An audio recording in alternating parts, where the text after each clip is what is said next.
জানাচ্ছি আপনাদেরকে। সাগর রুনি পর বলা হয়েছিল 48 ঘন্টার মধ্যে গুলি করা হবে, কিন্তু আপনারা জানেন সাগর 1,05,220 ঘন্টা চলে গিয়েছে, কিন্তু সাগর রুনির হত্যাকারীদের এখনো খুঁজে পাওয়া যায়নি। আমার ভাই এবং বোনকে যে আমার ভাই এবং বোনের যে সন্তান মায়ের সময় মেঘের মুখে মুখে আমরা তাকাতে পারি না, কেন পারি না? আমরা তার বিচার চাইনি। আজকে তাই সাগর সরোবর এবং মেরুন নদীর হত্যার বিষয়ে আমার সুনির্দিষ্ট 2টি প্রস্তাব রয়েছে। সাবেক স্বরাষ্ট্রমন্ত্রী যেহেতু তিনি প্রয়াত হয়েছেন, মারা গিয়েছেন, তার বিষয়ে আর বলা সম্ভব নয়, কিন্তু তৎকালীন যিনি আইজিপি ছিলেন সেই আজাদ মাহমুদ খন্দকারকে অবিলম্বে গ্রেপ্তার করে আইনের আওতায় এনে কি কি ঘটনা ঘটেছিল তার কাছে তথ্য নেওয়া হোক। নাম্বার 2, আমাদের জানেন এই ফ্যাসিবাদ বিরোধী আন্দোলনের ছাত্র জনতার বিক্ষোভের মুখে যে সরকারটি এসেছে সেটি আমাদের আন্দোলনের পরিপ্রেক্ষিতে এসেছে, কিন্তু আমি বিনয়ের সাথে বলতে চাই এই সরকার দায়িত্ব গ্রহণ করবার পর গণমাধ্যমের বিষয়ে কিন্তু ওনাদের দৃষ্টিভঙ্গি কি সেটা কিন্তু আমরা এখনো পরিষ্কার হইনি। কারণ আমার সাংবাদিক নেতৃবৃন্দের বিরুদ্ধে যে মামলা ছিল সে মামলা কিন্তু এখনো রয়ে গিয়েছে, সেই মামলা প্রত্যাহার করা হয়নি। তারা প্রত্যেক সপ্তাহে 4 দিন করে তাদেরকে আপনার আদালতের বারান্দায় যেতে হয়। এই ফ্যাসিবাদ বিরোধী আন্দোলনে আমার সাংবাদিক ভাই 4 জন সহস্রাধিক আমার ভাই শহীদ হয়েছেন। আমরা যেটা দেখতে পেরেছি আমাদের এই সাংবাদিক যে 4 জন হয়েছেন তাদেরকে ক্ষতিপূরণ দিতে হবে, তাদের পরিবারকে দেখভাল করবার দায়িত্ব সরকারকে গ্রহণ করতে হবে। সাইবার সিকিউরিটি অ্যাক্ট কেন করা হয়েছিল? ফ্যাসিবাদকে সহযোগিতা করবার জন্য সাইবার সিকিউরিটি অ্যাক্ট করা হয়েছিল।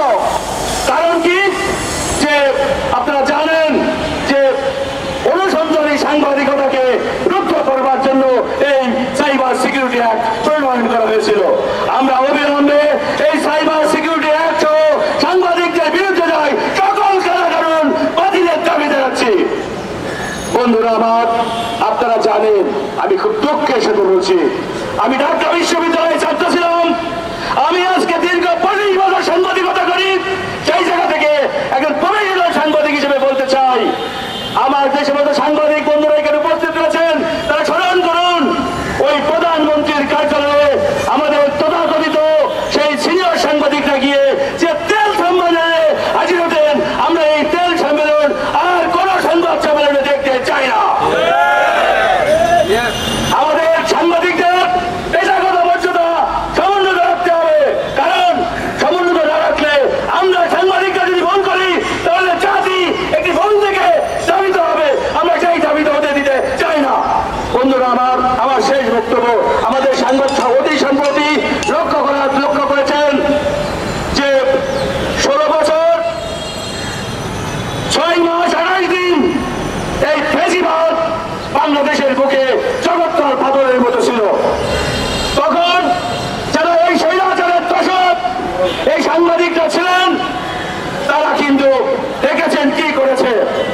তারা এখন সংঘবদ্ধ হয়ে 16 দিনও যায়নি, 16 দিনের মাথায় রাত্রিবেলা যারা এই প্রেস ক্লাবকে যারা দখল করেছিল সেই সমস্ত দোষররাই 2-1 জন দোষর তারা আজকে আমাদের সিনিয়র নেতৃবৃন্দ সম্পর্কে উল্টো পাল্টা কথা বলছেন, তারা বিভিন্ন জায়গায় কথা বলছেন।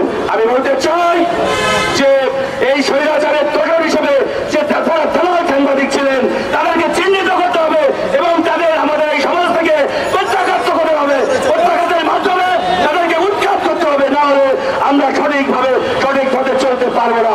বন্ধুরা আমার, আমি বক্তব্য বাড়াবো না, বক্তব্য এতটুকুই বলবো। আমি একজন প্রফেশনাল সাংবাদিক। আমি এখনো আগেও যেভাবে কথা বলেছি, আমি যে কোনো মুহূর্তে যদি আমাদের সাংবাদিক নেতারাও ভুল করেন, আমরাও যদি সাংবাদিক সমাজও ভুল করে সাংবাদিক সমাজের